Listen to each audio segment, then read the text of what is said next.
الصلاۃ والسلام علیک یا رسول اللہ صلی اللہ تعالی علیہ وسلم۔ اب جس حصے میں ہم اور آپ ہیں وہ ہفتہ واری سنی تربیتی نشست کا وہ حصہ ہے جس میں درس بہار شریعت ہونے والا ہے، اور انشاءاللہ العزیز یہ سلسلہ ہر ہفتے ہوگا۔ پیچھے ایک مرتبہ درس بہار شریعت ہوا، مگر اس کے بعد ایک دو ہفتے کا گیپ ہو گیا، اور اب کوشش یہ ہے کہ اس کو ہر ہفتے جاری رکھنا ہے، اس لیے اس کو ابتدا سے کیا جا رہا ہے۔ اور جس کتاب کا ہم اور آپ درس سماعت کرنے والے ہیں یہ مسائل کی کتاب ہے، اور فقہ کی بڑی اہم کتاب ہے اور بڑی معتبر کتاب ہے، اور فقہ کی ایسی کتاب ہے کہ جس کتاب میں تمام فقہ کی کتابوں کو اور ان کے مسائل کو جمع کیا گیا ہے الحمدللہ۔ اور یہ کرم احسان پوری امت مسلمہ پر حضرت حضور صدر الشریعہ علامہ مفتی امجد علی اعظمی رضوی رحمۃ اللہ علیہ کا احسان ہے کہ انہوں نے اردو زبان میں ان مسائل کو جمع کیا۔ حالانکہ یہ سارے مسائل عربی کی بڑی بڑی کتابوں میں ہیں، انشاءاللہ العزیز اس کے حوالے بھی آئیں گے اور ان کے نام بھی آپ حضرات کو بتائے جائیں گے۔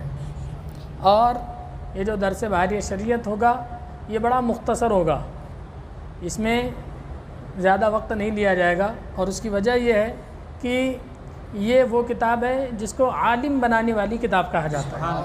کیا کہا جاتا ہے؟ عالم بنانے والی کتاب۔ تو اس کو سمجھ کر تھوڑا تھوڑا پڑھیں گے تو علم حاصل ہوگا، اور اگر سرسری طور پر آپ پڑھ کر چلے جائیں گے سمجھیں گے نہیں تو پھر علم آپ کو حاصل ہونے والا نہیں ہے۔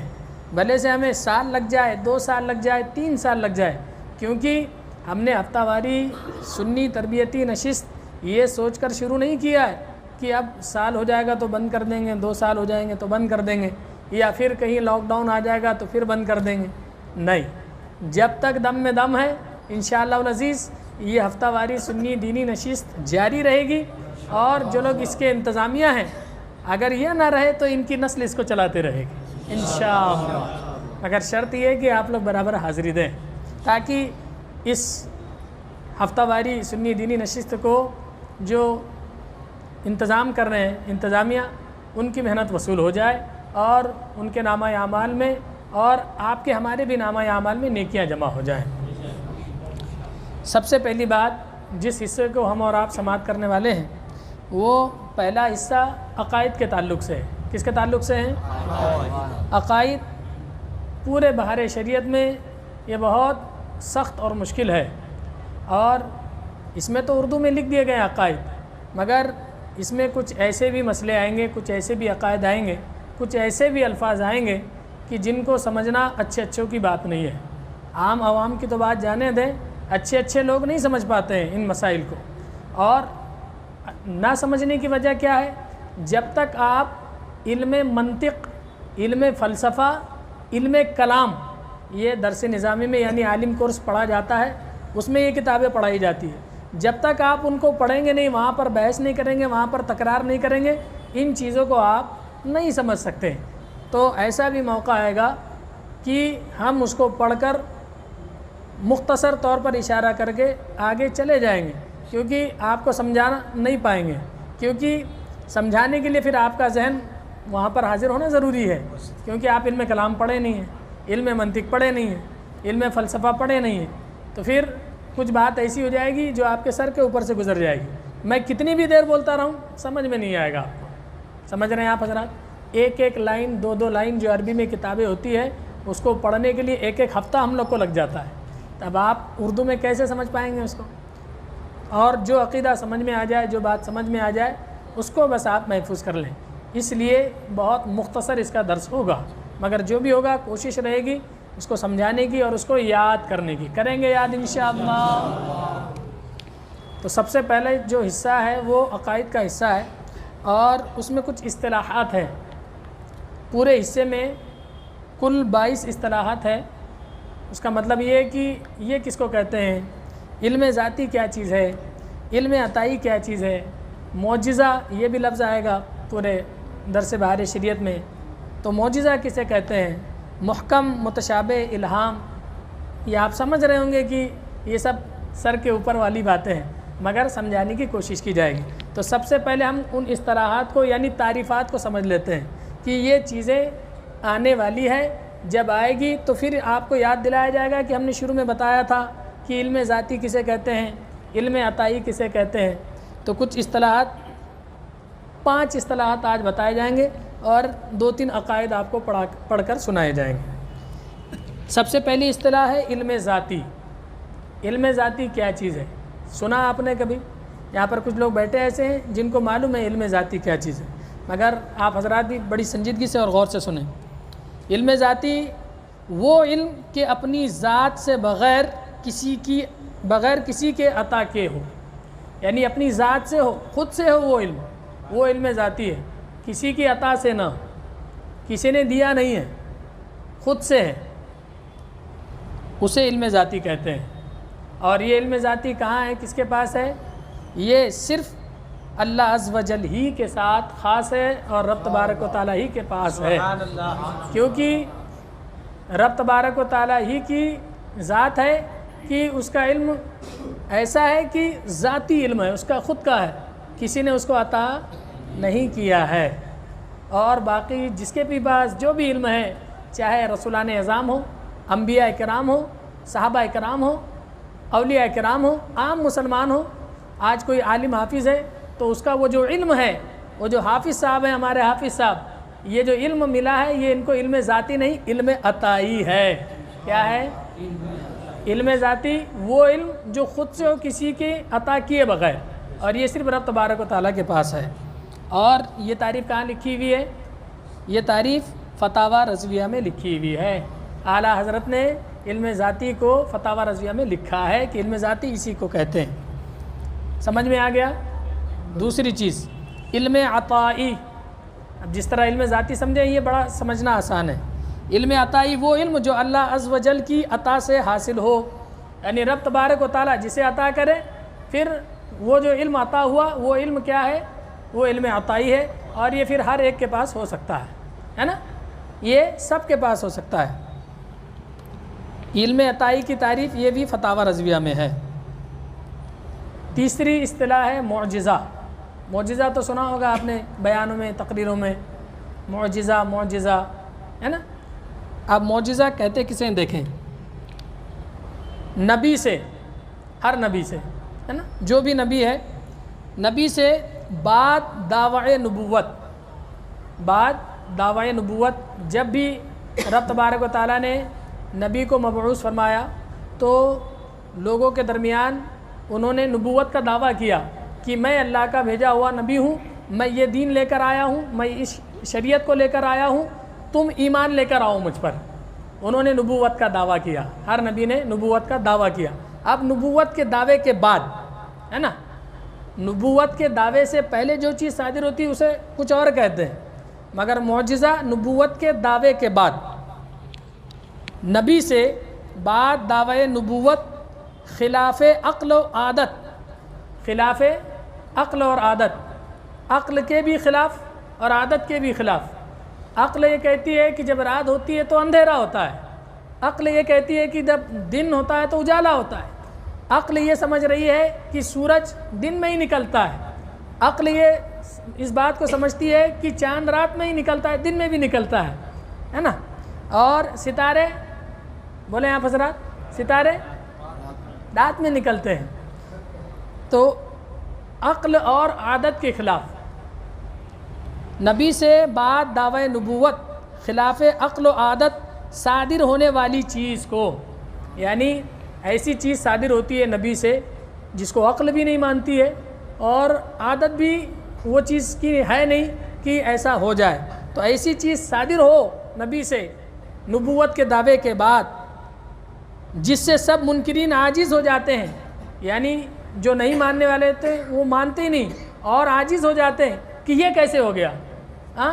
ہونا تو یہ چاہیے تھا کہ رات ہے، سورج تو ہونا ہی نہیں چاہیے تھا، مگر نبی نے سورج کو بھی ظاہر کر دیا رات میں، ہے نا؟ عقل میں آنے والی بات ہے نہیں۔ جیسے ہمارے حضور سرکار دو عالم صلی اللہ تعالی علیہ وسلم کا معجزہ کیا، سورج جو ہے تو ڈھلتا ہے مغرب کی طرف اور ڈوب جاتا ہے. اب جب وہ ڈھلنے لگتا ہے تو واپس آ ہی نہیں سکتا ہے, اس کی یہ عادت ہے کہ وہ ادھر ہی جاتا ہے, اور عقل بھی ہماری یہی سمجھتی ہے کہ وہ واپس آنے والا ہی نہیں, وہ ادھر ہی جانے والا ہے. مگر قربان جائے ہمارے آقا و مولا سرکار دو عالم صلی اللہ تعالی علیہ وسلم پر کہ آپ نے حضرت علی رضی اللہ تعالی عنہ کی نماز عصر کے لیے سورج کی جانب حکم دیا, اشارہ فرمایا, تو ڈھلتا ہوا سورج واپس پلٹ آ گیا. یہ معجزہ ہے. کیا ہے یہ معجزہ؟ معجزہ اسی کو کہتے ہیں کہ نبی جب نبوت کا دعویٰ کر دے کہ میں اللہ کا نبی ہوں, میں اس شریعت کو لے کر آیا ہوں, اب ان سے وہ بات صادر ہو رہی ہے جو عقل کے بھی خلاف ہے اور عادت کے بھی خلاف ہے, اور منکرین عاجز ہو جاتے ہیں, ہے نا, جو انکار کرنے والے ہوتے ہیں. اب انکار کی گنجائش ہی نہیں ہے ان کے پاس, ہے نا. اب کیا انکار کریں گے؟ سورج تو واپس آ گیا. انکار منکرین عاجز آ جائیں, ایسی چیز صادر ہو, اسی کو معجزہ کہتے ہیں. اسی کو کیا کہتے ہیں؟ معجزہ کہتے ہیں. اور یہ بہار شریعت میں ابھی لکھا ہوا ہے, آگے آئے گا. آ گئی 3 باتیں سمجھ میں, علم ذاتی, علم عطائی اور معجزہ. 3 چیزیں سمجھے آپ لوگ. چوتھی چیز سمجھیں, محکم. بولیں آپ حضرات. اب یہ عالم کورس پڑھنے والے اور کتابوں میں علم کلام میں یہ چیزیں پڑھائی جاتی ہے.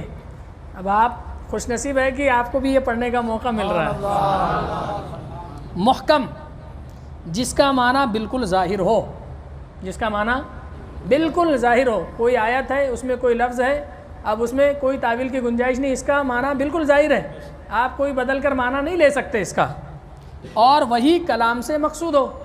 اور جب بات کی جا رہی ہے تو بات کرنے کا مقصد بھی وہی ہو, جس لفظ کو استعمال کیا گیا اس کا معنی بھی ظاہر اور مقصد بھی وہی, اسی کو بتانا ہے, کوئی اور لفظ بتانا نہیں. جیسے مان کے چلیں ہم اگر یہ کہیں کہ مولانا آ رہے ہیں, تو آپ کوئی بھی ہو سکتے ہیں مولانا, ہے نا, کوئی بھی ہو سکتے ہیں مولانا, چھوٹے بھی ہو سکتے ہیں, بڑے بھی ہو سکتے ہیں, ہے نا. امامہ شریف والے ایک دم بڑے اکابر بھی ہو سکتے ہیں, سادے مولانا بھی ہو سکتے ہیں, مسجد کے امام صاحب بھی ہو سکتے ہیں. مگر اگر ہم نے یہ کہہ دیا کہ محدث کبیر آ رہے ہیں, تو پھر آپ ذہن چھوٹے بڑے مولانا کی طرف جائے گا. کہاں جائے گا؟ سیدھے حضور محدث کبیر کی ذات پر. اور کیونکہ بتانا بھی ہمارا مقصد وہی ہے کہ حضور محدث کبیر ہی آنے والے ہیں. تو یہ کیا ہے؟ محکم کی مثال ہے. یہ کس کی مثال ہے؟ محکم کی مثال ہے. محکم جس کا معنی بالکل ظاہر ہو اور وہی کلام سے مقصود ہو, یعنی کلام بات کرنے سے مقصد بھی وہی ہو. اس میں تعویل کی کوئی گنجائش نہیں ہے کہ آپ حضور محدث کبیر لفظ بول کر آپ یہ چاہیں کہ بھائی ہم احمد بھائی کو بلا لیں اس طرح بول کر, تو اس میں تعویل کی گنجائش نہیں ہے. یا پھر ہم سید صاحب کو بلا لیں محدث کبیر بول کر, کوئی تعویل کی گنجائش نہیں ہے, اس لیے کہ محدث کبیر صاف ظاہر ہے کہ اس کا کیا معنی ہے. اس میں تعویل یا تخصیص یعنی کسی کو خاص کرنا, اس میں اس کی کوئی گنجائش نہ ہو, اور نسخ یا تبدیل کا احتمال بھی نہ ہو. نسخ یعنی ختم ہو جانا یا بدل جانے کا بھی کوئی احتمال نہ ہو. آ گئی بات سمجھ میں؟ آخر والا حصہ تھوڑا سا مشکل ہے, مگر میں نے آپ کو بتایا کہ اب اس کو سمجھانے میں بہت زیادہ وقت لگ جائے گا, اس لیے کہ عالم کورس میں جو لوگ علم حاصل کرتے ہیں, پڑھتے ہیں, یہ حافظ صاحب بیٹھے ہیں, یہ سید صاحب بیٹھے ہیں, ان کو معلوم ہے کہ 40 منٹ کی ایک گھنٹی ہوتی ہے, 2 سطر بھی اس گھنٹی میں پوری نہیں سمجھ پاتے ہیں, 2 لائن نہیں سمجھ پاتے ہیں. بہرحال محکم جس کا معنی ظاہر ہو اور وہی کلام سے مقصود ہو, اس میں تعویل یا تخصیص کی کوئی گنجائش نہ ہو, اور نسخ یا تبدیل کا احتمال نہ ہو, یعنی یہ ختم ہو جائے گا یہ معنی, یہ بھی احتمال نہیں ہے, یا بدل جائے گا یہ بھی احتمال نہیں, وہی باقی رہنے والا ہے معنی. یہ تفسیر نعیمی کے حوالے سے محکم کی تعریف ہے. تفسیر نعیمی جو کہ تفسیر کی کتاب ہے. اور 5ویں چیز اور آخری چیز متشابہ. کیا ہے؟ کیا ہے؟ متشابہ. متشابہ کا کیا معنی ہے, اس کا کیا مطلب ہے؟ متشابہ جس کی مراد عقل میں نہ آ سکے. متشابہ جس کی مراد, متشابہ کوئی آیت متشابہ ہے تو اب اس کا معنی کیا ہے, یہ آپ کی عقل میں نہ آ سکے, عقل میں نہیں آئے گا اس کا, اور یہ بھی امید نہ ہو کہ رب تبارک و تعالیٰ بیان فرمائے, اور یہ بھی امید نہ ہو کہ رب تبارک و تعالیٰ بیان فرمائے. جیسے الف لام میم کاف ہا یا عین صاد, اب یہ کیا ہے؟ اس کا جو معنی ہے، اس کی جو مراد ہے، عقل میں آ رہی ہے کسی کے؟ اور امید ہے کہ رب تبارک و تعالیٰ بیان فرمائے گا؟ نہیں، قرآن نازل ہو چکا، اب قیامت تک کے لیے یہی قرآن ہے نا؟ تو اب متشابہ اور محکم کا ذکر کہاں آئے گا؟ جہاں آئے گا وہاں پر ہمارے لیے یہ مددگار ثابت ہوگا۔ ٹھیک ہے، یہ 5 چیزیں آپ یاد رکھیں۔ پورے حصے میں 22 اصطلاحات ہیں، جس میں سے 5 اصطلاحات ہم نے آپ نے پڑھ لی ہے۔ اب 1 2 3 عقائد سماعت کر لیں انشاءاللہ۔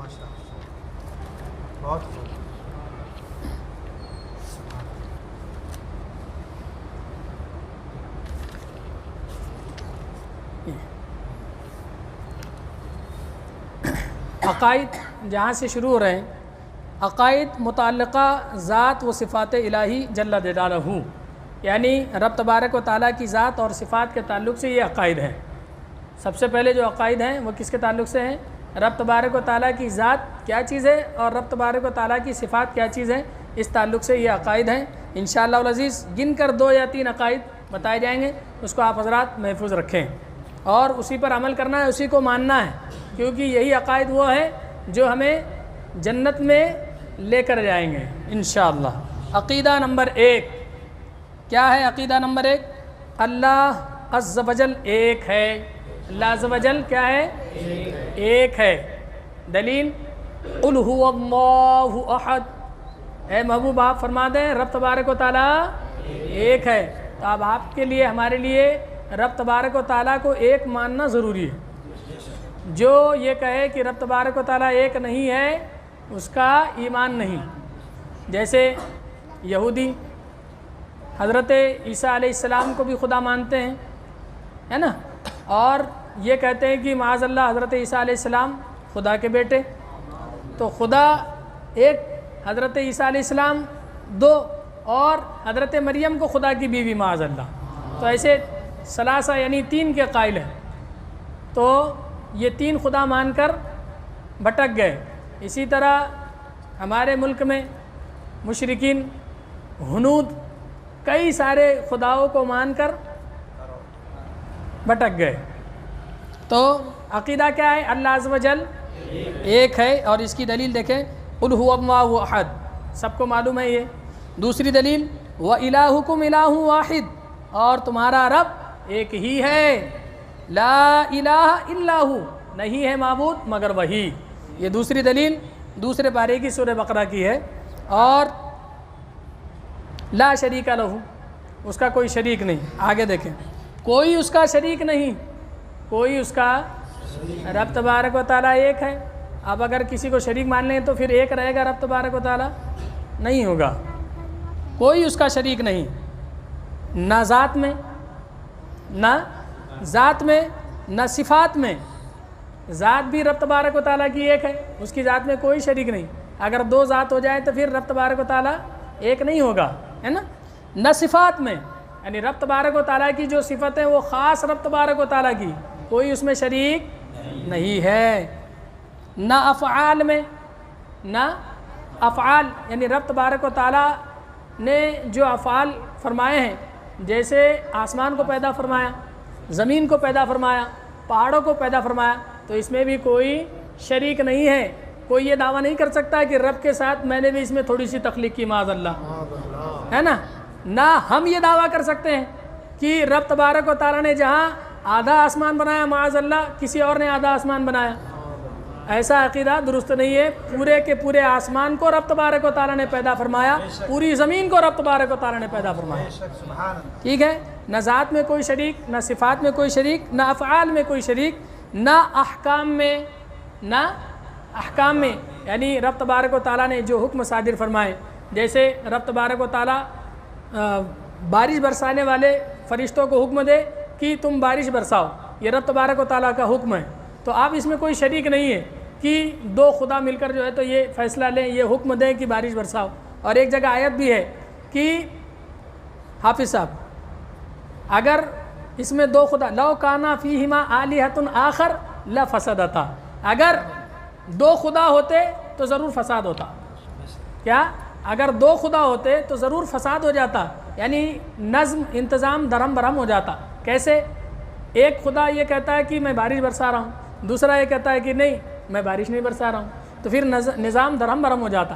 اس لیے خدا ایک ہی ہے، اس کا کوئی شریک نہیں ہے، نہ ذات میں، نہ صفات میں، نہ افعال میں، نہ احکام میں، یعنی احکام حکم جاری کرنے میں، نہ اسماء میں، نہ اسماء میں. یعنی جتنے نام ذات باری تعالیٰ کے ہیں وہ صرف ذات باری تعالیٰ ہی کے ہے، اس میں کوئی اور شریک نہیں ہے. جیسے خالق، یہ رب تبارک و تعالیٰ کا اسم ہے نا، کوئی اور خالق نہیں ہو سکتا. ہاں عبد الخالق ہو سکتا ہے مگر خالق نہیں ہو سکتا. رحمان یہ صرف رب تبارک و تعالیٰ کی ذات کا نام ہے، کوئی اور رحمان نہیں ہو سکتا ہے. ہاں عبد الرحمن ہو سکتا ہے. ٹھیک ہے، آگے آ رہی بات سمجھ میں؟ نہ اسماء میں. آگے فرماتے ہیں واجب الوجود ہے. کیا ہے؟ بولیں آپ حضرات. اب اس سے کیا سمجھ رہے ہیں آپ لوگ؟ واجب الوجود نہیں سمجھ رہے ہیں؟ دیکھیے آپ کو سمجھایا جا رہا ہے. یعنی اس کا وجود ضروری ہے. واجب الوجود، واجب کا معنی ہونا، اور وجود یعنی اس کا موجود ہونا ضروری ہے. یعنی ہم کو یہ ماننا ہی ہے کہ رب تبارک و تعالیٰ ہے، رب تبارک و تعالیٰ ہے، اور عدم محال، اور نہ ہونا یہ محال ہے. یعنی رب تبارک و تعالیٰ نہیں ہے، ایسا ہو ہی نہیں سکتا. رب کا ہونا یہ ہم کو ماننا ہے. واجب الوجود اسی کو کہتے ہیں کہ رب تبارک و تعالیٰ کا ہونا ضروری ہے.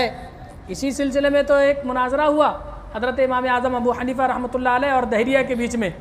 وہ دہریہ اس بات کا قائل تھا کہ رب تبارک و تعالیٰ کی کوئی ذات ہے نہیں، معاذ اللہ رب تبارک و تعالیٰ ہے نہیں، یہ صرف آپ دعویٰ کر رہے ہیں کہ رب ہے، رب ایک ہے، عبادت اسی کی جائے. تو حضرت امام اعظم ابو حنیفہ اور اس دہریے کے درمیان مناظرہ طے ہوا کہ فلاں جگہ پر فلاں اس ٹاپک پر، یعنی رب تبارک و تعالیٰ ہے یا نہیں ہے، اس سلسلے میں مناظرہ ہوگا، پہنچ جائے وقت مقررہ پر. حضرت امام اعظم ابو حنیفہ رحمۃ اللہ علیہ دیر سے پہنچے. کیا بولے آپ حضرات؟ دیر سے پہنچے. دہریے نے کہا آپ دیر سے کیوں آئے؟ تو حضرت امام اعظم ابو حنیفہ رحمۃ اللہ علیہ فرماتے ہیں کہ میں دیر سے اس لیے آیا ہوں کہ میں نے دیکھا راستے میں کہ ایک ندی ہے، اس میں ایک کشتی ہے، کشتی کو کوئی نہیں چلا رہا ہے. کشتی اپنے آپ لوگوں کو بٹھا رہی ہے، سامان اپنے آپ میں رکھ رہی ہے، اور ایک کنارے جا رہی ہے، اپنے آپ لوگوں کو اتار رہی ہے، اپنے آپ سامان اتار رہی ہے، پھر دوسرے کنارے جا رہی ہے، پھر لوگوں کو لے رہی ہے، پھر سامان، اور پھر اپنے آپ ہی چل رہی ہے، اپنے آپ ادھر بھی جا رہی ہے، اپنے آپ ادھر بھی جا رہی ہے. دہریے نے کہا یہ کیا بات ہوئی؟ یہ تو عقل اس کو مان ہی نہیں رہی ہے، ایسا ہو ہی نہیں سکتا. اپنے آپ ناؤ کیسے چلے گی؟ اپنے آپ کشتی کیسے چلے گی؟ جب تک اس کو چلانے والا کوئی ہوگا نہیں، چلے گی نہیں، چل ہی نہیں سکتی ہے. حضرت امام اعظم ابو حنیفہ رحمۃ اللہ علیہ فرماتے ہیں کہ یہی تو تمہارے اور میرے مناظرے کا خلاصہ ہے، کہ میرا یہی تو دعویٰ ہے کہ جب ایک کشتی بغیر چلائے کسی کے چل نہیں سکتی، تو جو اتنی بڑی دنیا ہے، زمین، آسمان، چاند، سورج، پیڑ، پودے، پہاڑ، یہ بغیر کسی کے چلائے ہوئے کیسے چل سکتے ہیں؟ اس کا مطلب یہ ہے کہ ضرور اس کا چلانے والا کوئی ہے، اور وہ کوئی ہے تو وہ رب تبارک و تعالیٰ کی ذات ہے. تو ماننا پڑے گا کہ رب تبارک و تعالیٰ کی ذات ہے. واجب الوجود یعنی اس کا ہونا ضروری ہے، اس کا ماننا ضروری ہے، اور عدم یعنی نہ ہونا یہ محال ہے، ایسا ہو ہی نہیں سکتا کہ نہ ہو ایسا. اور یہی عقیدہ ہمیں اور آپ کو رکھنا ہے. اگر ایسا عقیدہ ہم نہیں رکھیں گے تو دہریے ہو جائیں گے، ہے نا. تو رب تبارک و تعالیٰ کا موجود ہونا ضروری ہے. قدیم ہے. کیا ہے؟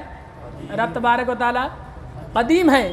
اس کا معنی یعنی ہمیشہ سے ہے، ہمیشہ سے ہے. آپ کوئی حد مقرر نہیں کر سکتے کہ ابھی حضرت نے بتایا حضرت ابراہیم علیہ السلام کا واقعہ بہت پرانا واقعہ. تو آپ یہ نہیں کہہ سکتے کہ جب حضرت ابراہیم علیہ السلام دنیا میں آئے تو رب تبارک و تعالیٰ تب سے، ایسا نہیں. یا آپ کو یہ معلوم ہے کہ سب سے پہلے انسان کی تخلیق جو ہوئی حضرت آدم علیہ السلام کی، تو آپ یہ نہیں کہہ سکتے کہ جب حضرت آدم علیہ السلام اس دنیا میں آئے، ان کو پیدا کیا، رب تبارک و تعالیٰ تبھی سے ہے. ایسا نہیں ہے، بلکہ رب تبارک و تعالیٰ ہمیشہ سے ہے. اسی کا معنی قدیم ہے. قدیم کا معنی ہمیشہ سے ہے. ازلی کے بھی یہی معنی ہے. قدیم اور ازلی دونوں کا یہی معنی ہے کہ ہمیشہ سے ہے، یعنی ہمیشہ رہے گا. ازلی کا معنی ہمیشہ رہے گا. ایک تو ہمیشہ سے ہے اور ہمیشہ رہے گا. ہم اور آپ کب آئے اور ہم اور آپ کب تک رہیں گے، ہماری حد مقرر ہے، مگر رب تبارک و تعالیٰ ہمیشہ سے ہے اور ہمیشہ رہے گا. قدیم ہے یعنی ہمیشہ سے، اور ازلی ہمیشہ رہے گا۔ سبحان اللہ۔ اور اسی کو ابدی بھی کہتے ہیں، اسی کو ہمیشہ رہنے کو ابدی بھی کہتے ہیں۔ ابد کا معنی برقرار ہے نا، کہتے ہیں نا تا ابد یعنی برقرار، ہمیشہ ہمیشہ رہے۔ وہی اس کا مستحق ہے کہ اس کی عبادت اور پرستش کی جائے، یعنی عبادت اور پرستش یعنی ماننا اور عبادت کرنا۔ اگر کسی کا حق ہے تو وہ رب تبارک و تعالیٰ کی ذات ہے کہ اس کی عبادت کی جائے، اسی کی پرستش کی جائے، باقی اور کسی کی عبادت نہیں کر سکتے ہیں۔ اب میرے خیال سے یہ عقیدہ اتنا کافی ہے، کیونکہ اس عقیدے میں بڑی تفصیل اور بڑی اچھی اچھی باتیں تھیں، تو آپ لوگ سمجھ گئے۔ یہ ایک عقیدہ آپ یاد رکھیں، یہ بظاہر ہے ایک عقیدہ مگر اس کے کئی سارے پہلو ہیں، تو آپ یاد رکھیں گے انشاءاللہ۔ یہ احمد بھائی کے پاس اس کی ریکارڈنگ ہے، انشاءاللہ العزیز اس کو عام کیا جائے گا۔ آپ لوگ اس کو بار بار سنیں اور اس کو یاد رکھنے کی اور یاد کرنے کی کوشش کریں، اور جو احباب حاضر نہیں ہیں ان تک بھی پہنچانے کی کوشش کریں گے انشاءاللہ۔ مولا تبارک و تعالی ہمیں ان عقائد کو سمجھنے کی اور ان پر عمل پیرا رہنے کی توفیق رفیق عطا فرمائے۔ آمین بجاہ سید المرسلین علیہ الصلاۃ والتسلیم، رحمتک یا ارحم الراحمین۔